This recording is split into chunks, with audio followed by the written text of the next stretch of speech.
ఎప్పుడైతే సుప్రీంకోర్టు 18 సంవత్సరాలు దాటినా ఆడా మగ కలిసి ఉంటే తప్పులేదు అని తీర్పునిచ్చిందో అప్పటి నుంచి ఈ కోలివింగ్ కల్చర్ ఫాస్ట్ గా ట్రెండింగ్ లోకి వచ్చింది.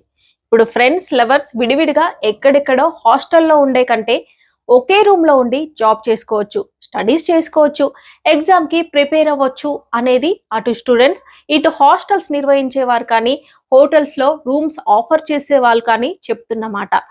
అలాంటి రిలేషన్ లో ఉండి వాళ్ళు ఏం ప్రిపేర్ అవుతారో ఏం చేస్తారో వాళ్ళకి ఆ దేవుడికే తెలియాలి.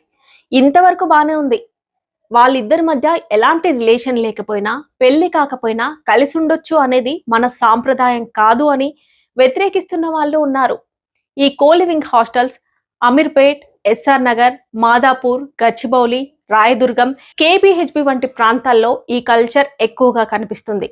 ఇది వరకు ముంబై, ఢిల్లీ, కోల్కతా, బెంగళూరు వంటి నగరాల్లో ఉండే ఈ కోలివింగ్ స్టైల్ ఇప్పుడు తెలుగు రాష్ట్రాల్లో కూడా విస్తరించింది.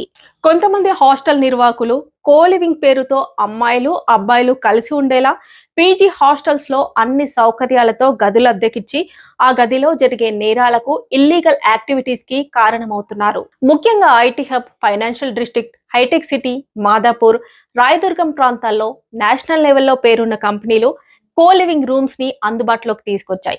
ప్రతి అమ్మాయి అబ్బాయి దగ్గర వీకెండ్స్ లో అయితే గంటకొక రేటు, హాఫ్ డేకి ఒక రేటు, రోజుకొక రేటు అని ఎక్కువ డబ్బులు వసూలు చేసి వారికి మద్యం, ఫుడ్ సప్లై చేస్తూ ఎంకరేజ్ చేస్తున్నారు.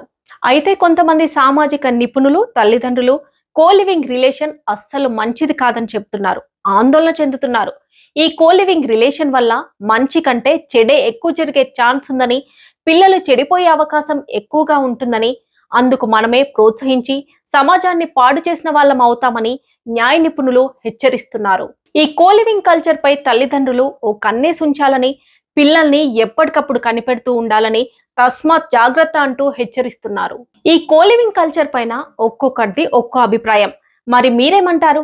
కోలివింగ్ మంచిదా కాదా? తప్పా ఉప్పా? కామెంట్లో తెలపండి. Thanks for watching.